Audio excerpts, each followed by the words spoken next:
The lines between crossovers and SUVs are becoming increasingly blurred. Take this brand new Suzuki Vitara, for instance. It's a clean sheet design, it looks sleek and modern, and it places the emphasis very much on versatility and practicality, which suggests that it's a crossover. But then you spot that raised ride height, the sort of stocky proportions, and also the 185mm ground clearance, which does suggest a measure of off-road capability, which means it's an SUV. Or is it? Let's take a closer look. As it turns out, this particular Vitara model is the 1.6 GL Plus, which features front-wheel drive only, and that means it's more crossover than SUV. The GL Plus is the second most affordable model in the 5-strong Vitara range, and so, besides offering crossover versatility, it also focuses on value for money. The Vitara nameplate has a heritage stretching back over almost 3 decades, and it's always been closely associated with go-anywhere talent, so this Vitara represents a departure from the norm. As far as styling is concerned, it's certainly more city slicker than Bundu Basher. And that's not a bad thing. The Vitara looks stylish and purposeful, with more than a passing resemblance to the Range Rover Evoque, although in a somewhat smaller form factor. The two-tone treatment looks particularly attractive, and the combination of short overhangs and scalloped flanks creates an impression of agility. Those 16-inch wheels look a little lost in the large accentuated wheel arches, but front and rear scuff plates, as well as wide tracks, short overhangs, and that raised ride height create a rugged look that emphasizes the Vitara's crossover character. Details such as the blacked-out B and C pillars, the clear-lensed headlights, accent vents at the base of the A pillars, a subtle rear roof spoiler, and bold front and rear bumper assemblies add to the Vitara's visual appeal. Suzuki has always had a strong reputation when it comes to interior design and execution, and this new Vitara is no different. I really like the rounded contours, this upmarket finish here, and the overall impression is of sophistication rather than just a mid-spec model.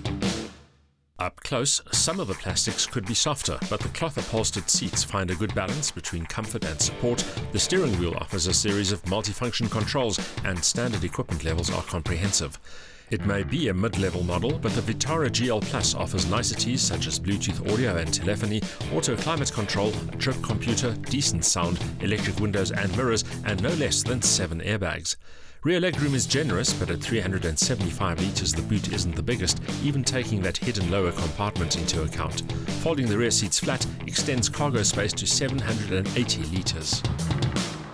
There's good news and bad news under the bonnet. The good news is that the 1600cc 4-cylinder engine is impressively frugal, with a quoted fuel consumption figure of just 6 litres per 100. And in fact, during our testing, it's remained consistently under 7 litres per 100.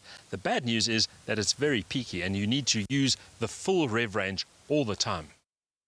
Even though the max output of 86 kilowatts is quite respectable, it's only on tap at a dizzying 6,000 RPM.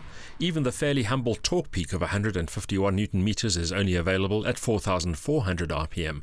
The result is some recalcitrance at pull-off and a real need to rev the engine into the red in every gear to ensure at least a measure of enthusiastic progress.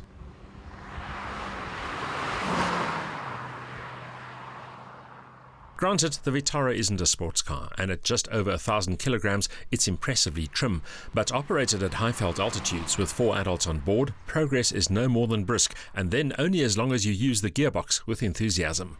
So, that claimed 0 to 100 time of 12 seconds seems a little bit over-optimistic, especially in and around Johannesburg, and the same goes for the 180 km/h top speed. But then let's face it, there's a lot more to this Vitara than straight-line speed. The little Suzuki tackles the twisties with confidence thanks to a well-sorted chassis that feels settled and positive on all surfaces, even when giving it stick.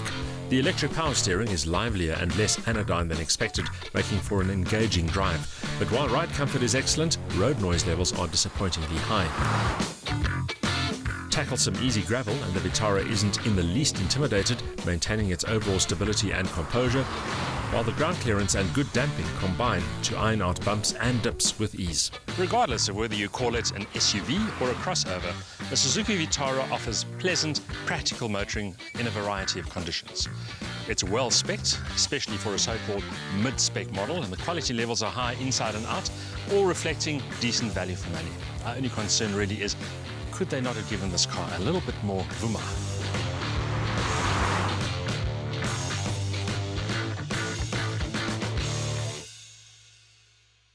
More interior space than expected and a smart cabin with plenty of standard kit are among the new Suzuki Vitara's key attractions, as is decent ride comfort, confident handling and good value. But for all its free revving nature, the 1600cc engine needs to be revved to the full to show off its best, especially with all seats filled and a boot full of luggage.